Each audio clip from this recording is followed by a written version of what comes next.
ഇത് father Libin Koombara. Zero Malabar സഭയുടെ കീഴിലുള്ള മാനന്തവാടി നോർബർട്ടൈൻ സന്യാസ സമൂഹത്തിലെ ഒരംഗം. താമരശ്ശേരി രൂപതയിലെ കൂമ്പാറ പുഷ്പഗിരി ലിറ്റിൽ ഫ്ലവർ ഇടവകാംഗം. വീട്ടിലെ 2 മക്കളിൽ ഏക മകൻ. ക്രിസ്തീയ ഗാനരചനയിൽ കഴിഞ്ഞ 30 വർഷം കൊണ്ട് 1700-ലേറെ ഗാനങ്ങൾ രചിച്ച പ്രശസ്ത കവിയും ഗാനരചയിതാവും കോഴിക്കോട് ആകാശവാണിയിലെ ഒരു കലാകാരനുമായ കൂമ്പാറ പാലക്കാത്തടത്തിൽ ബേബിയുടെയും ലീലാമ്മ ബേബിയുടെയും ഏക മകൻ. വൈദിക ജീവിതത്തെയും വൈദികരെയും ഏറെ മാനിച്ചിരുന്ന കുടുംബം.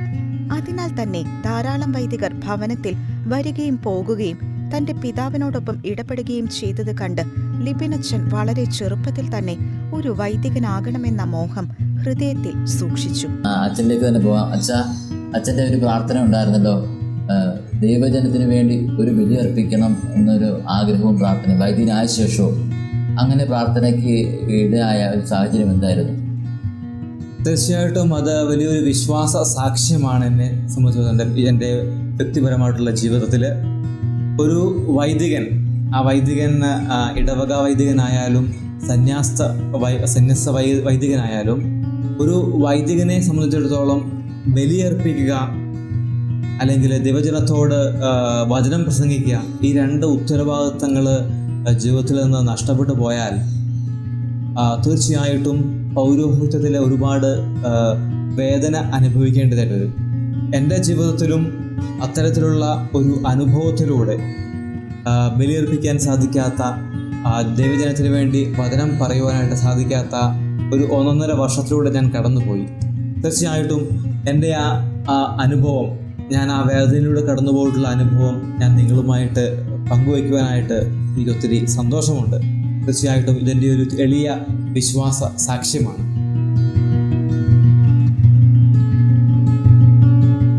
എൻ്റെ ഡാഡിക്ക് അച്ഛന്മാരുമായിട്ട് ഒത്തിരി കോണ്ടാക്റ്റ് ഉണ്ട്. ചെറുപ്പകാലം മുതലേ അച്ഛന്മാരൊക്കെ വീട്ടിൽ വരുമായിരുന്നു, ഞാൻ ഇവിടെ സംസാരിക്കുമായിരുന്നു. അപ്പോൾ ചെറുപ്പകാലം മുതലേ എൻ്റെ ഉള്ളിൻ്റെ ഉള്ളിൽ ഒരു വൈദികനാകണം, അച്ഛന്മാരെ പോലെ നല്ല ഒരു വൈദികനാകണം എന്നുള്ള ചിന്ത ഒരുപക്ഷെ എൻ്റെ ചെറുപ്പകാലം മുതലേ ഉള്ള ഒരു ആഗ്രഹമായിരുന്നു. തുടർന്ന് എൻ്റെ ആദ്യ കുർബാനയ്ക്ക് ശേഷം ഞാൻ കൂമ്പാറയിലുള്ള അവിലാഗിരി ആശ്രമത്തിൽ OCD അച്ഛന്മാരുടെ മനസ്സെമിനാരിയിൽ അവിടെ ഞാൻ അൾത്താര ബാലനായിട്ട് ഏകദേശം 5 വർഷത്തോളം ഞാൻ വിശുദ്ധ കുർബാനയ്ക്ക് അതിരാവിലെ പോകുമായിരുന്നു.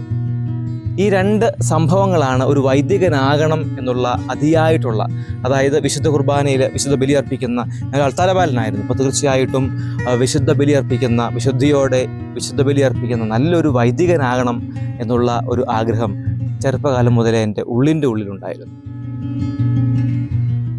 ലിബിനച്ചൻ മരംചാട്ടി മേരിഗിരി ഹൈസ്കൂളിൽ നിന്ന് തന്റെ 10ാം ക്ലാസ് പഠനം പൂർത്തിയാക്കി വൈദിക ജീവിതം ലക്ഷ്യം വെച്ചുകൊണ്ട് വിവിധ ദൈവവിളി ക്യാമ്പുകളിൽ പങ്കെടുത്തു.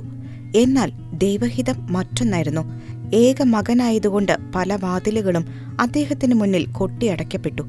എങ്കിലും പ്രതീക്ഷ കൈവിടാതെ ദിവസവും പരിശുദ്ധ കുർബാനയിൽ ശുശ്രൂഷ ചെയ്തുകൊണ്ടിരുന്ന OCD സഭാ സമൂഹത്തോടും തന്റെ ആഗ്രഹം പ്രകടിപ്പിച്ചു.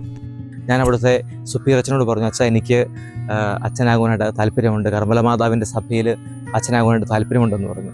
അപ്പോൾ അച്ഛൻ പറഞ്ഞു, ഇല്ല, ഇവിടെ ഞങ്ങൾ ഒറ്റ മകന്മാരെ എടുക്കാറില്ല എന്ന്. അതും വളരെ വേദന നിറഞ്ഞ വിഷമമുള്ള ഒരു വാർത്തയായിരുന്നു എനിക്ക്. അങ്ങനെ ഞാൻ മാനന്തവാടി നോർബർട്ടൈൻ സന്യാസ സമൂഹത്തിനും കത്തെഴുതി. അവിടെ നിന്ന് 2 ഷമ്മാശമാർ അവരിന്ന് അച്ഛന്മാരായിട്ടുണ്ട്.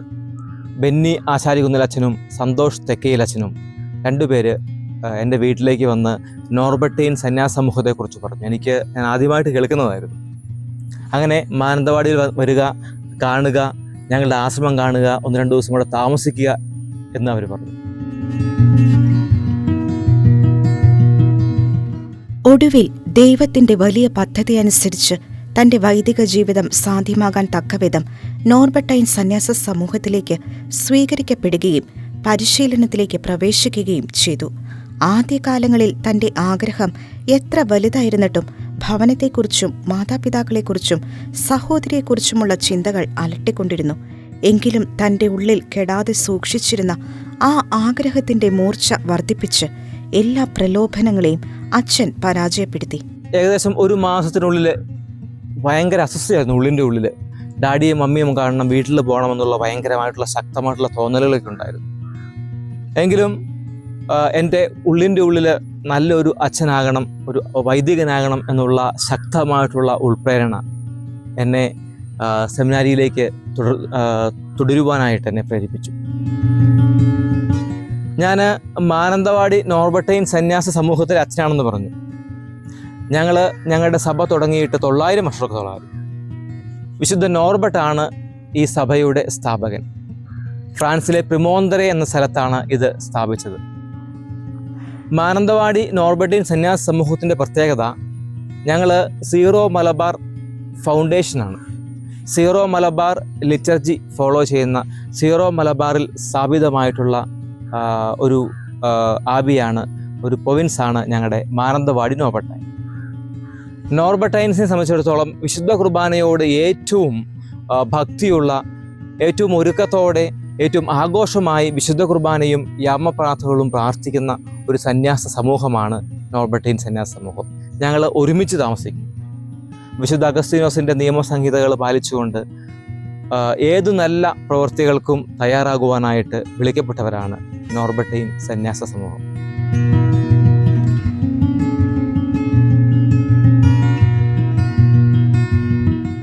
സന്യാസ ജീവിതത്തിന്റെ നീണ്ട 15 വർഷത്തെ പരിശീലനം, നോവിഷ്യേറ്റിനു ശേഷം ബാംഗ്ലൂരിലുള്ള സലേഷ്യൻ ഫാദേഴ്സ് നടത്തുന്ന കുറ്റകൃത്യം നടത്തിയിട്ടുള്ള കുട്ടികളെ പുനരധിവസിപ്പിക്കുന്ന സ്ഥാപനത്തിൽ 1 വർഷത്തോളം അവർക്ക് വേണ്ടി സേവനം ചെയ്തു. തുടർന്ന് ഗോവയിലുള്ള കാസ പല്ലോട്ടൈൻ ഇൻസ്റ്റിറ്റ്യൂട്ടിൽ ഫിലോസഫിയും, ബാംഗ്ലൂർ ക്രിസ്തു ജയന്തി കോളേജിൽ സൈക്കോളജിയും ജേർണലിസവും, അതിനുശേഷം ബാംഗ്ലൂരിലുള്ള നോർബർട്ടൈൻ സന്യാസ സമൂഹത്തിന്റെ തന്നെ ജുവനൈൽ റീഹാബിലിറ്റേഷൻ സെന്ററായ ഇക്കോയിൽ റീജൻസിയും, ബാംഗ്ലൂർ ധർമ്മരാമിൽ ദൈവശാസ്ത്ര പഠനവും പൂർത്തിയാക്കി. സാധാരണ ഒരു വൈദിക വിദ്യാർത്ഥിക്ക് നേരിടേണ്ടി വരുന്ന എല്ലാ സഹനങ്ങളെയും പ്രതിസന്ധികളെയും തന്റെ ദൈവവിളിക്കാലത്ത് അച്ഛന് നേരിടേണ്ടി വന്നിട്ടുണ്ട്. ഒടുവിൽ തന്റെ പുരോഹിത ശുശ്രൂഷയ്ക്ക് മുന്നോടിയായുള്ള ഡീക്കൻ ശുശ്രൂഷയ്ക്കായി അദ്ദേഹം നിയോഗിക്കപ്പെട്ടത് ചങ്ങനാശ്ശേരി അതിരൂപതയിലുള്ള ചമ്പക്കര സെയിന്റ് ജോസഫ് ദേവാലയത്തിലാണ്.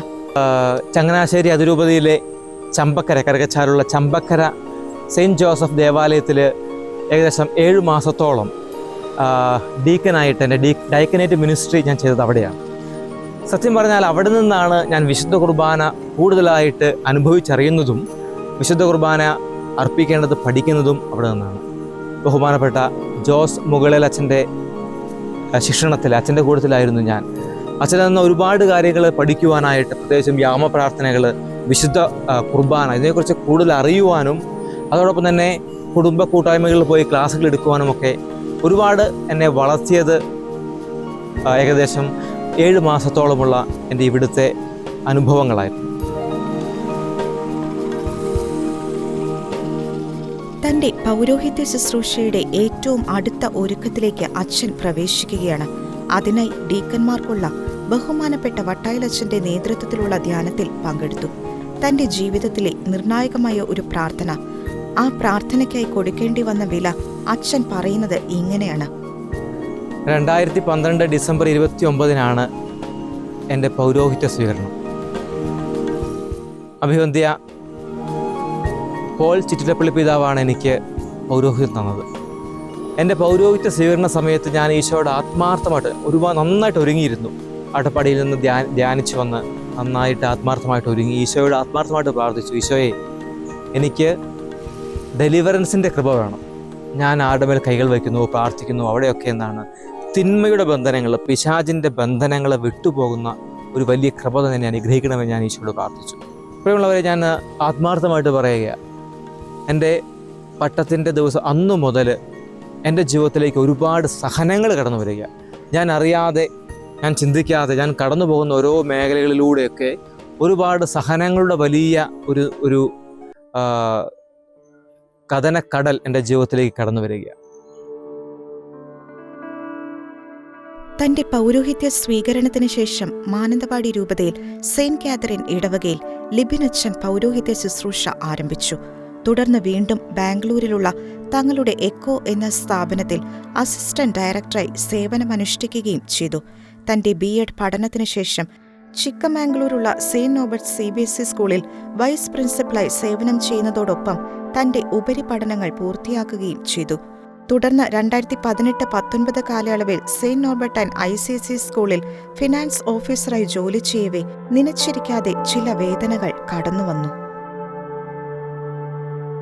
വളരെ യാദൃശ്ചികമായി ബാംഗ്ലൂരിലുള്ള സെൻറ് ജോൺസ് ഹോസ്പിറ്റലിൽ പോവുകയും അവിടെ ഗ്യാസ്ട്രോയുടെ ഇൻചാർജായ ഡോക്ടർ മല്ലികാർജുനെ കാണുകയും ചെയ്തു. അപ്പോൾ ഞാൻ ഡോക്ടറോട് പറഞ്ഞിരുന്നു, ഡോക്ടർ എനിക്ക് 1-2 വർഷമായിട്ട് ഇങ്ങനെ വയറ്റിൽ ചെറുതായിട്ട് അസ്വസ്ഥയൊക്കെ ഉണ്ട്.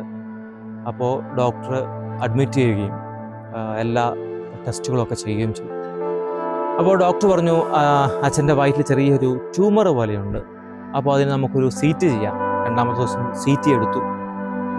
അതിനുശേഷം ഡോക്ടർ പറഞ്ഞു, ഫാദർ ചെറുതായിട്ടൊരു വയറ്റിൽ ചെറിയൊരു മുഴ പോലെ തോന്നുന്നു, നമുക്കതിൻ്റെ ബയോപ്സി എടുക്കാം. ഞാൻ ആദ്യമായിട്ടാണ് ബയോപ്സി കേൾക്കുന്നത്. അപ്പോൾ അതിൽ നിന്ന് ബയോപ്സി എടുത്തു. 1 ആഴ്ചയ്ക്ക് ശേഷം റിസൾട്ട് വരുമെന്ന് ഡോക്ടർ പറഞ്ഞു. അങ്ങനെ ഞങ്ങൾ തിരിച്ച് 2 ദിവസത്തിന് ശേഷം തിരിച്ച് ഞങ്ങളുടെ ആശ്രമത്തിലേക്ക് വരികയാണ്. ഏകദേശം 1 ആഴ്ചയ്ക്ക് ശേഷം ബാംഗ്ലൂരിൽ നിന്ന് ഫാദർ യേശുദാസ്, അവിടുത്തെ സെൻറ് ജോൺസ് ഡയറക്ടറാണ്, അച്ഛനെ വിളിക്കുന്നു, റിപ്പോർട്ട് റെഡിയാണ് എന്ന് പറയുന്നു. റിപ്പോർട്ട് കിട്ടി.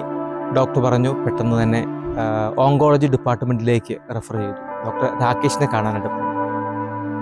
അങ്ങനെ ഡോക്ടർ രാകേഷിനെ കാണുന്നു.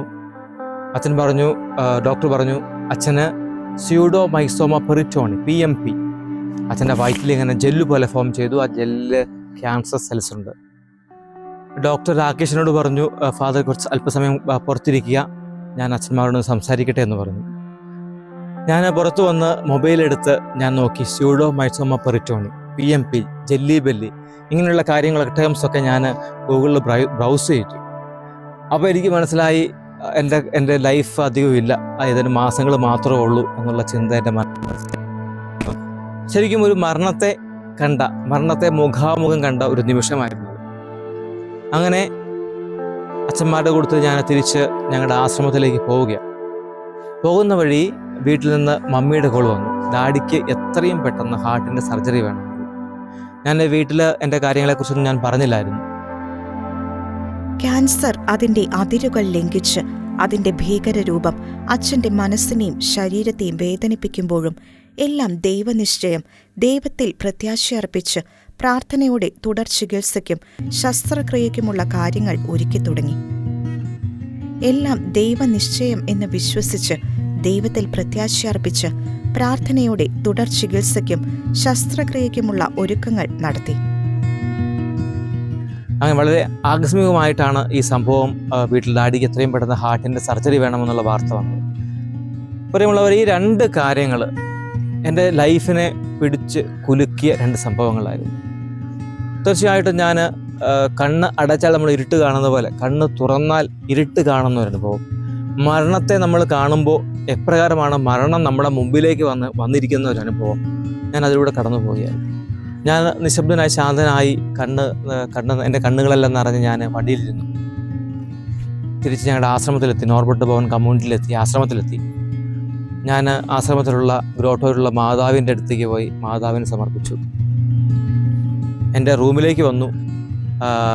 എൻ്റെ റൂം തുറന്നു. ഞാൻ ടേബിളിലുള്ള ബൈബിൾ തുറന്നു. എനിക്ക് കിട്ടിയത് മരുന്നോ ലേപനമോ അല്ല, മറിച്ച് എല്ലാവരെയും സൗഖ്യപ്പെടുത്തുന്ന അങ്ങയുടെ വചനമാണ്. ആ വചനമാണ് എനിക്ക് കിട്ടിയത്. എൻ്റെ ജീവിതത്തിൽ വളരെ ഒരു ജീവൻ തരുന്ന ഒരു അനുഭവമാണ് എനിക്കുള്ളത്. ഞാൻ ആ വചനം ഒരു പേപ്പറിൽ ഞാൻ എഴുതി വെച്ചു.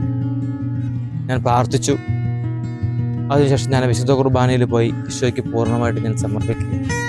MBRലുള്ള ദിലീപ് ദാമോദരൻ ഡോക്ടർ, ഫേമസ് ഡോക്ടറാണ്. ആ ഡോക്ടർ പറഞ്ഞു, ഡോക്ടർ എനിക്ക് വേണ്ടിയിട്ട് ഞങ്ങൾക്ക് വേണ്ടിയിട്ട് വെയിറ്റ് ചെയ്യുകയാണ്. കാരണം ആ ഡോക്ടറെ കാണണമെങ്കിൽ സാധാരണ 3 മാസം മുമ്പ് ഞങ്ങൾ ബുക്ക് ചെയ്തിട്ടെങ്കിലും മണിക്കൂറോളം വെയിറ്റ് ചെയ്താൽ ഡോക്ടറെ കാണാനുള്ളൂ. ഇവിടെ ഞങ്ങൾക്ക് വേണ്ടിയിട്ട് വെയിറ്റ് ചെയ്യുന്ന ഞങ്ങൾ ഡോക്ടറെ കാണാനുള്ള അപ്പോയിൻമെൻ്റ് ഒന്നും വാങ്ങിയില്ല. ഞങ്ങൾ ഈ ഡോക്ടറോട് പറഞ്ഞത് മാത്രമേ ഉള്ളൂ. ഡോക്ടർ ഞങ്ങൾക്ക് വേണ്ടിയിട്ട് അവിടെ വെയിറ്റ് ചെയ്യുമായിരുന്നു. അങ്ങനെ ഡോക്ടറെ കണ്ടു. എത്രയും പെട്ടെന്ന് തന്നെ അച്ഛനൊരു മേജർ സർജറി വേണമെന്ന് ഡോക്ടർ ദിലീപ് ദാമോദരൻ പറഞ്ഞു. ഡേറ്റ് ഫിക്സ് ചെയ്തു. ഓഗസ്റ്റ് 10-ാം തീയതിയായിരുന്നു. അങ്ങനെ നീണ്ട ഒരു 15 മണിക്കൂറോളം നീണ്ട വലിയ ഒരു ശസ്ത്രക്രിയയായിരുന്നു എനിക്കുണ്ടായിരുന്നത്. എൻ്റെ അബ്ഡോമൻ, സ്റ്റൊമക്ക് ഓപ്പൺ ചെയ്ത് ജെല്ലുകളെല്ലാം റിമൂവ് ചെയ്ത് അതിനെ ഹോട്ട് കീമോ കൊണ്ട് വാഷ് ചെയ്ത് ഹൈപ്പക് സർജറി ആയിരുന്നു. ഹൈപ്പക് എന്ന് പറഞ്ഞാൽ mother of all the surgeries എന്നറിയപ്പെടുന്നു. അതിനുശേഷം എനിക്ക് കീമോ ഉണ്ടായിരുന്നു. അതിന് എനിക്ക് കൊളസ്ട്രോമി ബാഗ് ഉണ്ടായിരുന്നു. കാരണം എൻ്റെ വൻകുടലിന് റെസ്റ്റ് കൊടുത്ത് വൻകുടലിൻ്റെ ഒരു എൻഡ് സൈഡിൽ ഉണ്ടായിരുന്നു, ഒരു ബാഗിലായിരുന്നു. അങ്ങനെ അത് ഏകദേശം നീണ്ട ഒരു വർഷക്കാലം ട്രീറ്റ്മെൻറ്റ് ഉണ്ടായിരുന്നു. ശരീരത്തിന്റെ വേദനയോടൊപ്പം മരണഭയവും അതിജീവിച്ച് മുന്നേറുമ്പോൾ പ്രിയ സഹോദര വൈദികരുടെ സഹായങ്ങൾ ലിബിനച്ചനെ ഏറെ സ്പർശിച്ചു. സ്വന്തം സഹോദരങ്ങൾ പോലും ചെയ്യാൻ മടിക്കുന്ന പല ശുശ്രൂഷകളും കയ്യും മേയും മറന്ന് അവർ ചെയ്തു തന്ന കാര്യങ്ങൾ പറയുമ്പോൾ ലിബിനച്ചന് 1000 നാവായിരുന്നു. ഇവിടെയൊക്കെ ഞാൻ ഈശോയുടെ ദിവ്യകാരുണ്യ, ഈശോയുടെ വലിയ അത്ഭുതം വ്യക്തികളിലൂടെ കണ്ടത് എന്നെ ശുശ്രൂഷിച്ച അച്ഛന്മാരിലൂടെയാണ്. എൻ്റെ സഭ എന്നെ വീട്ടിൽ പോലും അറിയിച്ചിട്ടില്ലായിരുന്നു. വീട്ടിലൊക്കെ അറിയിക്കുന്നത് നവംബർ മാസം ആകുമ്പോഴാണ്. അപ്പോൾ എന്നെ അത്രമാത്രം കെയർ ചെയ്ത് എൻ്റെ അച്ഛന്മാർ അത്രമാത്രം എന്നെ സ്നേഹിച്ച് എനിക്ക് വേണ്ടിയിട്ട് വേണ്ടതെല്ലാം ചെയ്തു. പ്രത്യേകിച്ച് ഞാൻ നന്ദിയോടെ ഓർക്കുന്നത് ബാബു അച്ഛനാണ്, എൻ്റെ ബാച്ചുകാരനാണ്. അച്ഛനാണ് കൊളസ്ട്രോമി ബാഗിൻ്റെ കാര്യങ്ങളൊക്കെ അവിടുന്ന് അച്ഛനെ ട്രെയിനിങ് കിട്ടിയത്. അത് വളരെ കുറച്ച് ബുദ്ധിമുട്ടാണ് കാര്യങ്ങൾ. അതെല്ലാം ഓപ്പൺ ചെയ്ത് തുറന്ന് വൃത്തിയാക്കി എല്ലാം ചെയ്യുന്ന കാര്യങ്ങളെല്ലാം ബാബു അച്ഛനായിരുന്നു. പലപ്പോഴും രാത്രി 1 മണി 2 മണിയൊക്കെ ആകുമ്പോൾ ചിലപ്പോഴൊക്കെ ലീക്ക് ചെയ്യും ബാഗ്. അപ്പോൾ അച്ഛൻ ഓടി വന്ന് 1-2 മണിക്കൂർ സമയമെടുത്ത് അത് ക്ലീൻ ചെയ്ത് അങ്ങനെ വൃത്തിയാക്കുമായിരുന്നു. അപ്പോൾ ഒരിക്കലും ഒരു നോ പറയുകയോ മുഷിപ്പ് പറയുകയോ ഇതെല്ലാം ചെയ്ത് ഉടനെ തന്നെ വെളുപ്പിന് 5 മണിക്ക് അച്ഛന് ഇടവകയിൽ പോകാനുള്ളതാണ്. രോഗശയ്യയിൽ നിസ്സഹായനായി വേദന പേറി കിടക്കുമ്പോൾ താൻ ദാഹിച്ചു മോഹിച്ച ആ പൗരോഹിത്യ ശുശ്രൂഷയ്ക്കൊത്ത് കടമകൾ നിറവേറ്റുവാൻ കഴിയാതെ ജീവിക്കുമ്പോൾ തന്നെ ആശ്വാസവാക്കുകൾക്ക് പകരം മനഃപൂർവ്വമല്ലെങ്കിൽ പോലും വേദനിപ്പിച്ചവരുടെ സാന്നിധ്യം ഏറെ വേദനാജനകമായിരുന്നു. പലപ്പോഴും ഞാൻ വിശുദ്ധ ബലി അർപ്പിക്കുന്ന സമയത്ത് ഈശോ അപ്പമെടുത്ത് ഉയർത്തുന്ന സമയത്ത് എൻ്റെ കണ്ണുകൾ നിറയുന്ന അനുഭവം എനിക്കുണ്ടായിരുന്നു. ഞാൻ ഈശോയോട് ചോദിക്കും, വ്യക്തിപരമായിട്ട് ഈശോയോട് ഞാൻ ചോദിക്കും, ഈശോയെ, ഞാൻ എന്നാണ് സമൂഹത്തിൻ്റെ മുമ്പിൽ ബലിയർപ്പിക്കുന്നത്? ഞാൻ എന്നാണ് എൻ്റെ ദൈവജനത്തിൻ്റെ മുമ്പിൽ ഞാൻ ഒരു പ്രസംഗം അല്ലെങ്കിൽ വചന സന്ദേശം ഞാൻ നൽകുന്നത്? എന്നൊക്കെ ഞാൻ ഈശോയുടെ വ്യക്തിപരമായിട്ട് ചോദിക്കുന്നത്. അപ്പോൾ തീർച്ചയായിട്ടും എനിക്കൊരു കണ്ണ് നിറയുന്ന അനുഭവത്തിലൂടെ ഞാൻ കടന്നു പോയിട്ടുള്ള നിമിഷങ്ങളുണ്ടായിരുന്നു. ഒരു വൈദികനെ സംബന്ധിച്ചിടത്തോളം ദൈവജനത്തോട് ചേർന്ന് ബലിയർപ്പിക്കാനായിട്ട് ആ വ്യക്തിക്ക് സാധിക്കുന്നില്ലെങ്കിൽ തീർച്ചയായിട്ടും ആ വ്യക്തിയുടെ പൗരോഹിത്യം ഒരു ശൂന്യതയിലേക്ക് പോകുമായിരുന്നു. ഇവിടെയൊക്കെ എൻ്റെ ജീവിതത്തിലേക്ക് വളരെ ശക്തിയായിട്ട് അഭിഷേകമായിട്ട് ഓരോ ദിവസവും മുറിയപ്പെടുന്ന ഈശോയുടെ അനുഭവം എൻ്റെ ജീവിതത്തിലൂടെ സഹനങ്ങളിലൂടെ ഞാൻ അനുഭവിച്ചറിഞ്ഞ നിമിഷങ്ങളായിരുന്നു. പലപ്പോഴും കാണാൻ വരുന്നവരൊക്കെ ചോദിക്കുന്ന ഒരു ചോദ്യമുണ്ട്, അച്ഛനെന്താണ് മെലിഞ്ഞു പോയത്? ഞാൻ ഏകദേശം ഒരു 10-20 കിലോയോളം എൻ്റെ ശരീരത്തിൻ്റെ ഭാരം കുറഞ്ഞിരുന്നു. അച്ഛൻ എന്താണ് മെലിഞ്ഞു പോയത്? അല്ലെങ്കിൽ കീമോ എടുക്കുന്ന സമയത്ത് അച്ഛൻ്റെ മുടി പോയോ? അച്ഛൻ്റെ കൈകളിലൊക്കെ കറുപ്പ് വന്നോ? അങ്ങനെ പല കാര്യങ്ങളും എല്ലാവരും ചോദിക്കുന്നത് മുടി പോയില്ലേ? അങ്ങനത്തെ ചോദ്യങ്ങളൊക്കെ തീർച്ചയായിട്ടും ഒരുപാട് വേദനകൾ നിറഞ്ഞതാണ്. പക്ഷെ എനിക്ക് പറയാനുള്ളത്, ഒരുപക്ഷെ ക്യാൻസർ ഈ രോഗത്തിൻ്റെ അവസ്ഥയിലൂടെ കടന്നു പോകുന്ന വ്യക്തികൾക്കും ഏറ്റവും അവർക്ക് വേണ്ടത് മനസ്സിൻ്റെ സപ്പോർട്ടാണ്, ബലമാണ്. അപ്പോൾ ആ വ്യക്തികളോട് മുടി പോയില്ലേ അല്ലെങ്കിൽ കീമോ എടുത്തിൻ്റെ കാര്യങ്ങൾ സംഭവിച്ചില്ലേ എന്ന് ചോദിക്കുന്നത് തീർച്ചയായിട്ടും അവരെ നമ്മൾ വേദനിപ്പിക്കുന്നത് തുല്യമാണ്. അപ്പോൾ ഈ മുറിയപ്പെടുന്ന അനുഭവങ്ങളൊക്കെ ഞാൻ ഈശോയ്ക്ക് എൻ്റെ വ്യക്തിപരമായിട്ടുള്ള കുർബാനയിൽ ഞാൻ കൊടുത്ത് കരഞ്ഞ് പ്രാർത്ഥിച്ചപ്പോൾ തീർച്ചയായിട്ടും അതിലൂടെ വലിയ അഭിഷേകവും ഈശോ എന്നെ ഹീൽ ചെയ്യുന്ന അല്ലെങ്കിൽ എന്നെ സൗഖ്യപ്പെടുത്തുന്ന എന്നെ ഒരു പുതിയ വ്യക്തിയായിട്ട് മാറ്റുന്ന അനുഭവം തീർച്ചയായിട്ടും അതിലൂടെ ഞാൻ അനുഭവിച്ചറിയുകയായിരുന്നു. തന്റെ രോഗചികിത്സയ്ക്ക് ശേഷം കാസർഗോഡ് പെർളയിലുള്ള ആശ്രമത്തിൽ വിശ്രമ ജീവിതത്തിനായി പോകുകയും അവിടെ തന്നെ തന്റെ ബാച്ചുകാരനായ ചെമ്പോട്ടിക്കൽ ജോസഫ് അച്ഛനും FCC സിസ്റ്റേഴ്സും സംയുക്തമായി നടത്തുന്ന എൻഡോസൾഫാൻ ബാധിച്ച കുട്ടികൾക്ക് വേണ്ടിയുള്ള സ്കൂളിൽ അവരോടൊപ്പം കഴിയുകയും ചെറിയ സേവനങ്ങൾ ചെയ്തു പോരുകയും ചെയ്തു. ഇക്കാലങ്ങളിൽ അച്ഛന്റെ വേദനകളെ നിസ്സാരവൽക്കരിക്കുവാനും ദൈവസന്നിധിയിൽ ആശ്വാസം കണ്ടെത്തുവാനും സാധിച്ചു. ദിവ്യകാരുണ്യത്തോടും പരിശുദ്ധ കുർബാനയോടും പരിശുദ്ധ അമ്മയോടുമുള്ള ആഴമായ അടുപ്പവും സ്നേഹവും തന്റെ പൗരോഹിത്യത്തെക്കുറിച്ചുള്ള നീറുന്ന നൊമ്പരവും ഈ കാലയളവിൽ അച്ഛനെ ആഴമായ പ്രാർത്ഥനയിലേക്കും ധ്യാനത്തിലേക്കും നയിച്ചു. ഇവിടെ തീർച്ചയായിട്ടും വേദനിക്കുന്ന കുട്ടികളുടെ ആ എൻഡോസൾഫാൻ ബാധിച്ച കുട്ടികളുടെ ഒപ്പം ഞാൻ ജീവിച്ചപ്പോൾ എൻ്റെ വേദനകൾ ഒന്നുമല്ല, നിസ്സാരമാണ്. ആ ക്രൂശിതനായ ഈശോയുടെ വേദനയോട് ചേർന്ന് നിൽക്കുമ്പോൾ എൻ്റെ വേദനകളോ സഹനങ്ങളോ ഒന്നുമല്ല എന്ന ബോധത്തിലേക്ക് വന്ന നിമിഷങ്ങളാണ്. ഇവിടെയൊക്കെ അച്ഛന്മാരെന്നെ ഒരുപാട് പ്രോത്സാഹിപ്പിക്കും. ഞാൻ എഴുതുമായിരുന്നു. അപ്പോൾ ജോസ് ചെമ്പൊട്ടിക്കലച്ഛനും ജോളിച്ചനും മനോജ് തോട്ടുങ്കരയച്ഛനും സജി പാറേക്കാട്ടിലച്ഛനൊക്കെ ഇവരൊക്കെ എന്നെ ഒരുപാട് പ്രോത്സാഹിപ്പിക്കുമായിരുന്നു. അപ്പോൾ അതുകൊണ്ട് തന്നെ ഒരു ബുക്ക്, ഞാനൊരു പുസ്തകം എഴുതി, എൻ്റെ ലേഖനങ്ങളുടെ ഒരു കളക്ഷൻസ് ആയിട്ടുള്ള തോത്തൂസ് ആ ബുക്ക് ഞാൻ പരിശുദ്ധ അമ്മയ്ക്ക് സമർപ്പിച്ചുകൊണ്ട് ഞാൻ എഴുതിയ ബുക്കാണ്. ഒരു ബുക്ക് എഴുതാൻ സാധിച്ചു. 10-15ഓളം പാട്ടുകൾ ഞാൻ എഴുതും, ഡാഡി അത് കറക്റ്റ് ചെയ്ത് തരും. അങ്ങനെ 10-15ഓളം പാട്ടുകൾ എഴുതാൻ എനിക്ക് സാധിച്ചു. എൻ്റെ മനസ്സിലേക്ക് ഏറ്റവും ആദ്യം കടന്നു വന്ന ഒരു ചിന്ത ഇതാണ്. അത് പരിശുദ്ധ അമ്മ എന്നോട് ശക്തമായിട്ട് എൻ്റെ മുന്നിൽ നിന്ന് കരയുകയാണ്. ഒരു സ്ത്രീ ഇരുന്ന് ഇങ്ങനെ കരയുകയാണ്. എന്നിട്ട് അമ്മ പറയാണ്, മകനെ, എൻ്റെ നെഞ്ച് പിളരുകയാണ്. എൻ്റെ മകൻ്റെ കല്ലറ നിങ്ങൾ തട്ടി ഉടച്ചില്ലേ മകൻ? എൻ്റെ മകൻ്റെ കല്ലറ നിങ്ങൾ അശുദ്ധമാക്കിയില്ലേ? നീ അവർക്ക് വേണ്ടിയിട്ട് പ്രാർത്ഥിക്കും മകനെ എന്നുള്ള ശക്തമായിട്ടുള്ള നെഞ്ചകം പിളരുന്നു മകനെ. ആ പാട്ട് ഇതുവരെയും പുറത്തിറങ്ങിയിട്ടില്ല. ഇതിനുശേഷം ഞാൻ 10-15 പാട്ടുകൾ എഴുതി. പക്ഷേ ഈ പാട്ട് മാത്രം എന്തോ പുറത്തിറങ്ങുവാനായിട്ട് സാധിച്ചില്ല. അപ്പോൾ അമ്മ കരഞ്ഞുകൊണ്ട് വൈദികരോട് പറയുകയാണ്, മക്കളെ, നിങ്ങൾ എൻ്റെ മകൻ്റെ കബറിടം തകർക്കരുതേ എന്ന് അമ്മ അത്രമാത്രം ഒരുപക്ഷെ വിശുദ്ധ കുർബാനയ്ക്കെതിരെ നടക്കുന്ന ഈ കാലഘട്ടങ്ങളിൽ നടന്ന സംഭവങ്ങളെല്ലാം ഓർത്ത് അമ്മ പൊട്ടി കരയുന്ന ഒരു അനുഭവം ഉണ്ടെന്ന് എൻ്റെ മനസ്സിലൂടെ അമ്മ എനിക്ക് കാണിച്ചു തന്ന ഒരു അനുഭവം ഞാൻ ഓർക്കുകയാണ്. നീണ്ട വിശ്രമത്തിനും വേദനകൾക്കും ഒടുവിൽ ദൈവം കൊടുത്ത സൗഖ്യവും അനുഭവവും ഹൃദയത്തിൽ സൂക്ഷിച്ച് ഏറെ ജ്വലിക്കുന്ന ഹൃദയത്തോടെ ഒരു മിഷണറിയാവുക എന്നുള്ള ആഗ്രഹവും അച്ഛൻ തന്നെ അധികാരികളെ അറിയിച്ചു. അപ്പോൾ 2 കാര്യങ്ങൾ എൻ്റെ മനസ്സിൽ ദൈവം തോന്നിപ്പിക്കുന്നു. ഒന്നാമതായിട്ട് മിഷന് പോകണം. അപ്പോൾ ഞാൻ എൻ്റെ പ്രിലേറ്റ് ആയിട്ടുള്ള സഭയുടെ അധികാരിയായിട്ടുള്ള ജോസ് മുരിക്കനച്ഛനോട് പറഞ്ഞു, അച്ഛാ, എനിക്കിങ്ങനെ മിഷനിൽ നോർത്ത് ഈസ്റ്റ് ഞങ്ങളുടെ അച്ഛന്മാരവിടെ മിഷൻ തുടങ്ങിയിട്ടുണ്ട്, എനിക്കവിടെ പോകണം, കുറച്ച് കാലം, ഒരു വർഷക്കാലം അവിടെ നിൽക്കണം എന്ന് പറഞ്ഞപ്പോൾ അച്ഛൻ പറഞ്ഞു, വേണ്ട, നിനക്ക് ബുദ്ധിമുട്ടാവും. കാരണം ഭക്ഷണം, അതുപോലെ തന്നെ കാലാവസ്ഥ എല്ലാം പ്രതികൂലമാണ്. അച്ഛന്മാരവിടെ പരിമിതമായിട്ടുള്ള ഇടങ്ങളിലാണ് താമസിക്കുന്നത്, ബുദ്ധിമുട്ടാവും. പക്ഷേ എൻ്റെ ഉള്ളിനുള്ളിൽ ശക്തമായിട്ടുള്ള പ്രചോദനം, അതുപോലെ ഞാൻ അച്ഛനോട് പറഞ്ഞു. അങ്ങനെ ഏകദേശം ഒരു വർഷക്കാലം, ഒരു 5-8 മാസത്തോളം എനിക്ക് അവിടെ സേവനം ചെയ്യുവാനായിട്ട്, മിഷൻ കാണുവാനായിട്ട്, അവരുടെ ബുദ്ധിമുട്ടുകളും പ്രയാസങ്ങളും എന്താണെന്ന് മനസ്സിലാക്കുവാൻ, അവർക്കൊരു പ്രാർത്ഥിക്കുവാനായിട്ട്, കൊച്ചു സഹായങ്ങൾ അവർക്കൊക്കെ ചെയ്യുവാനായിട്ട് ഈ കാലഘട്ടങ്ങളിൽ എനിക്ക് സാധിച്ചു. തൻ്റെ വൈദിക ജീവിതത്തിൻ്റെ അർത്ഥവും ആഴവും എപ്പോഴും ഓർക്കുന്ന അച്ഛൻ ഒരു പുരോഹിതനാകുക, അതുവഴി ദൈവജനത്തിനായി ശുശ്രൂഷകൾ ചെയ്യുക, ബലിയർപ്പിക്കുക, പ്രസംഗിക്കുക തുടങ്ങി തന്നിൽ നിക്ഷിപ്തമായിരിക്കുന്ന ദൗത്യങ്ങൾ എന്നെങ്കിലും സാധ്യമാക്കി തരുമെന്നുള്ള ദൈവത്തിലുള്ള ഉറച്ച വിശ്വാസം ഇപ്പോൾ സഫലമാകാനുള്ള സമയമായി. ആ ഒരു ബോധ്യത്തോടുകൂടി തൻ്റെ അധികാരികളെ തനിക്ക് ഇടവകയിൽ സേവനം ചെയ്യണമെന്നുള്ള ആഗ്രഹം അറിയിച്ചു. വീണ്ടും രണ്ടാമതായിട്ട് എൻ്റെ മനസ്സിലുണ്ടായിരുന്ന ഒരു ചിന്തയാണ്, ഒരു വർഷക്കാലം ഇടവകയിലേക്ക് വരണമെന്നുള്ള ചിന്ത. അപ്പോൾ ഞാൻ അച്ഛനോട് പറഞ്ഞു. അപ്പോൾ ഞാൻ അച്ഛനായിട്ട് 12-13 വർഷമായി.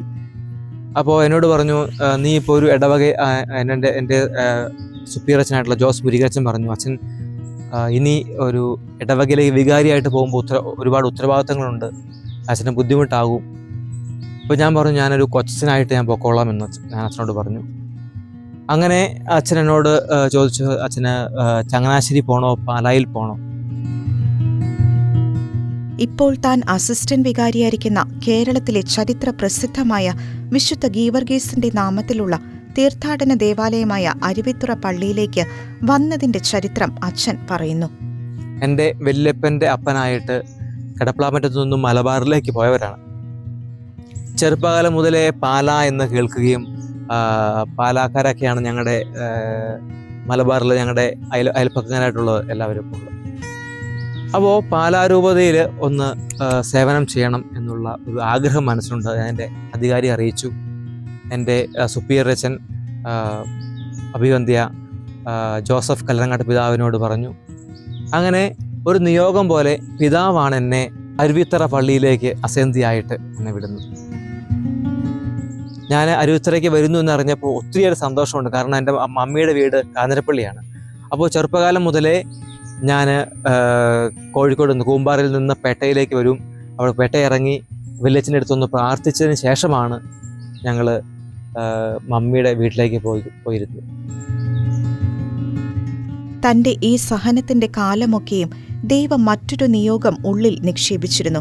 സ്വന്തം പിതാവിൻ്റെ പക്കൽ നിന്നും പകർന്നു കിട്ടിയ കാവ്യസമൃദ്ധി ബലിയുടെയും കൃപയുടെയും പരിശുദ്ധ അമ്മയുടെയും പ്രകീർത്തനങ്ങളായി, സംഗീതങ്ങളായി അച്ഛനിലൂടെ പുറത്തു വന്നു. ഈ കാലഘട്ടങ്ങളിലൊക്കെ ഏകദേശം ഒരു 10-15ഓളം ഭക്തിഗാനങ്ങൾ എഴുതുവാനായിട്ട് ഈശോ എന്നെ അനുവദിച്ചിട്ടുണ്ട്. പലപ്പോഴും വിശുദ്ധ കുർബാനയെക്കുറിച്ചും പരിശുദ്ധ അമ്മയെക്കുറിച്ചും സഹനങ്ങളെക്കുറിച്ചുമൊക്കെ ഉള്ള വരികളൊക്കെ ശരിക്കും ഒരു ജീവിതത്തിൻ്റെ ഒരു ഭാഗമായിട്ട്, ജീവിതത്തിൽ നിന്ന് അനുഭവിച്ചറിഞ്ഞ കണ്ടുമുട്ടിയ ഈശോയെ ആ വചനങ്ങളിലൂടെ, വാക്കുകളിലൂടെ കൊടുക്കുവാനായിട്ട് ഈശോ എന്നെ അനുഗ്രഹിച്ചിട്ടുണ്ട്. ഓരോ വിശുദ്ധ ബലിയും കൃപ ഒഴുകുന്ന, കൃപയുടെ ഏറ്റവും പൂർത്തീകരണമാണ്. ഈശോയുടെ തിരുവുദ്ധാന ദിനമാണ്, നിലമാണ് നമ്മൾ ഈ ഭൂമിയിൽ നമ്മൾ ആഘോഷിക്കുന്നത്, ആചരിക്കുന്നത്. അപ്പോൾ ആ ബലിയോട് നമ്മൾ ചേർന്ന് നിൽക്കുമ്പോൾ കൃപയൊഴുകും സമയമിതാ, കൃപയൊഴുകുന്ന സമയമാണ് ഓരോ ബലിയും. വീണ്ടും സഹനത്തിൻ്റെ തീച്ചുളയിലൂടെ നമ്മൾ കടന്നു പോകുമ്പോൾ ആ സഹനത്തിൻ്റെ തീച്ചുളകളാണ് നമ്മെ ദൈവത്തിലേക്ക് എത്തിക്കുന്നത്. അപ്പോൾ സഹനത്തിൻ്റെ തീച്ചുളയിൽ നിന്നുള്ള പാട്ടുണ്ട്. ദിവ്യസക്രാരിയിൽ നിന്നും ഇറങ്ങുന്ന ഈശോയെ സ്വീകരിക്കുവാനായിട്ട് ഒരുങ്ങേണ്ടവരാണ് നാം. പരിശുദ്ധ അമ്മയെക്കുറിച്ച്, കൃപാസനം മാതാവിനെ കുറിച്ചൊക്കെ ഈ അവസരങ്ങളിൽ എഴുതുവാനായിട്ട് ദൈവം എന്നെ അനുവദിച്ചിട്ടുണ്ട്. ഓരോ സമയത്തും ഓരോ പാഠങ്ങൾ കർത്താവ് പഠിപ്പിച്ചുകൊണ്ടിരിക്കുന്നു. എവിടെ നിന്നോ വന്ന ഒരു അജ്ഞാത കത്ത് തൻ്റെ പൗരോഹിത്യ ജീവിതത്തിൻ്റെ വില എത്രമാത്രമുണ്ടെന്ന് മനസ്സിലാക്കി കൊടുക്കാൻ തന്നിൽ നിക്ഷിപ്തമായിരിക്കുന്ന ദൈവിക ശുശ്രൂഷ, ദൈവകൃപ എത്രമാത്രം സമൃദ്ധമാണെന്ന് തെളിയിക്കാൻ അച്ഛനെ സ്വാധീനിച്ച ആ കത്തിനെക്കുറിച്ച് ഇപ്രകാരം ഓർക്കുന്നു. ഒരിക്കൽ ഞാൻ കാസർഗോഡുള്ള ഞങ്ങളുടെ ആശ്രമത്തിൽ, പെർളയിലുള്ള ആശ്രമത്തിൽ ഞാനിങ്ങനെ റെസ്റ്റ് എടുക്കുകയാണ്. എനിക്കൊരു കത്ത് വന്നു. ആ കത്ത് ഫാദർ ലിബിൻ കൂമ്പാറ, കാസർഗോഡ്, പെർള, ഇത്രേ ഉള്ളൂ. അപ്പം ഈ ലിബിൻ കൂമ്പാറ എന്ന ആൾ എവിടെയാണോ ഒന്നും അറിയത്തില്ല. അങ്ങനെ ആ കത്ത് കുറേ സ്ഥലത്ത് പോയി തിരുത്തി അവസാനം എനിക്കൊന്ന് കുറേ സമയമെടുത്ത് ഈ കത്ത് എനിക്ക് കിട്ടുകയാണ്. അങ്ങനെ ഞാൻ കത്ത് പൊട്ടിച്ചു നോക്കി. അത് എഴുതിയതൊരു ഊമക്കത്ത് പോലെ എഴുതിയതാണ്. അതിങ്ങനെയാണ്: ലിബിൻ കൂമ്പാറയച്ച അച്ഛൻ്റെ സാക്ഷ്യം ഞാൻ കേട്ടിരുന്നു. അച്ഛൻ ഒരുപാട് സഹനങ്ങളിലൂടെ കടന്നുപോയ അച്ഛനല്ലേ. അച്ഛൻ എൻ്റെ സഹോദരൻ ജിമ്മിക്ക് വേണ്ടി പ്രാർത്ഥിക്കണം. അച്ഛൻ പ്രാർത്ഥിച്ചാൽ ഈശോ കേൾക്കുമെന്ന് എനിക്ക് ഉറപ്പുണ്ട്. പ്രിയമുള്ളവരെ, എൻ്റെ ജീവിതത്തെ, എൻ്റെ വിശ്വാസ ജീവിതത്തെ ശക്തിപ്പെടുത്തിയ വലിയൊരു സംഭവമാണ്. ഒരു ചെറിയ ഒരു വ്യക്തിയുടെ ചെറിയൊരു വിശ്വാസത്തിൻ്റെ വെളിച്ചത്തിൽ അദ്ദേഹം എഴുതിയത് എന്നെ ഒരുപാട് സ്പർശിച്ചു. നമ്മൾ സഹനങ്ങളിലൂടെ കടന്നു പോകുമ്പോൾ തീർച്ചയായും ഈശോ നമ്മുടെ പ്രാർത്ഥന കേൾക്കും എന്നുള്ള വലിയ ഒരു ഉത്തരം ഒരുപക്ഷെ ഒരു വ്യക്തിയിലൂടെ ഈശോ എന്നെ പഠിപ്പിക്കുകയും എനിക്ക് പറഞ്ഞു തരികയും ചെയ്തതാണ്. പലപ്പോഴും ക്യാൻസർ രോഗികൾ, വേദനിക്കുന്നവർ എൻ്റെ അടുത്ത് വന്ന് പ്രാർത്ഥിക്കുന്നുണ്ട്. അപ്പോൾ അവർക്കൊക്കെ ഈശോയെ കൊടുക്കാനായിട്ട്, അവർക്ക് സൗഖ്യം കിട്ടുവാനായിട്ട്, പ്രാർത്ഥിക്കുവാനായിട്ട് ഒക്കെയുള്ള പ്രചോദനം എനിക്ക് തന്നത് ഈ വിശ്വാസ സാക്ഷ്യമാണ്. അതോടൊപ്പം തന്നെ ക്യാൻസർ രോഗി, എൻ്റെ ജീവിതത്തിൻ്റെ അനുഭവങ്ങൾ, ഞാൻ കടന്നു പോയിട്ടുള്ള അനുഭവങ്ങളിലൂടെ ആ അനുഭവങ്ങൾ വേദനിക്കുന്നവർക്ക്, രോഗികളായവർക്കൊക്കെ പറഞ്ഞു കൊടുക്കും. പ്രത്യേകിച്ചും ക്യാൻസർ രോഗികൾക്കൊക്കെ എനിക്ക് പറഞ്ഞു കൊടുക്കാനായിട്ട് ദൈവം എന്നെ ഇടയാക്കിയിട്ടുണ്ട്. അതൊക്കെ ഒരു വലിയ കൃപയായിട്ട് ഞാൻ കാണുകയാണ്. ക്യാൻസർ രോഗികൾക്ക് ഏറ്റവും അത്യാവശ്യമായിട്ട് വേണ്ടത് അവർക്ക് ഒരു മാനസികമായിട്ടുള്ള ഒരു ഉറപ്പാണ്. ദൈവമുണ്ട്, ഞങ്ങളെല്ലാവരും നിൻ്റെ കൂടെയുണ്ട് എന്നുള്ള ബോധ്യം. അപ്പോൾ തീർച്ചയായിട്ടും എൻ്റെ ഈ കാലഘട്ടങ്ങളിലൊക്കെ, തിരുവിൻ്റെ കാലഘട്ടങ്ങളിലൊക്കെ ചെറിയ ഒരു ജലദോഷം പോലെ, ഒരു പനി പോലെ അത്രയും ലാഘവത്തോടെ എടുക്കുവാനായിട്ട് എന്നെ പ്രേരിപ്പിച്ചത് ദൈവത്തിൻ്റെ ശക്തമായിട്ടുള്ള അഭിഷേകം, പരിശുദ്ധ അമ്മയുടെ ശക്തമായിട്ടുള്ള സാന്നിധ്യം, അതോടൊപ്പം തന്നെ അച്ഛന്മാരുടെ സപ്പോർട്ട്, ഇങ്ങനെയുള്ള വലിയ കാര്യങ്ങളൊക്കെ ആയിരുന്നു. അപ്പോൾ തീർച്ചയായിട്ടും കൂടെയുണ്ട്, അല്ലെങ്കിൽ ഞങ്ങൾ പ്രാർത്ഥിക്കുന്നുണ്ട്, ഈശോയും പരിശുദ്ധ അമ്മയും ദിവ്യകാരുണ്യ ഈശോയും കൂടെയുണ്ട് എന്നുള്ള ചിന്തയാണ് ആദ്യമായി തന്നെ രോഗികളെയൊക്കെ സൗഖ്യപ്പെടുത്തുന്നത്, ശക്തിപ്പെടുത്തുന്നത്. വീണ്ടും വചനത്തിൻ്റെ ശക്തി ഭയങ്കരമാണ്. മരുന്നോ ലേപനമോ അല്ല, മറിച്ച് വചനമാണ് സൗഖ്യം നൽകുന്നത്. തീർച്ചയായിട്ടും ആ വചനത്തോട് നമ്മൾ പ്രാർത്ഥിക്കുമ്പോൾ വലിയ അഭിഷേകം നമ്മുടെ ജീവിതത്തിലുണ്ടാകും.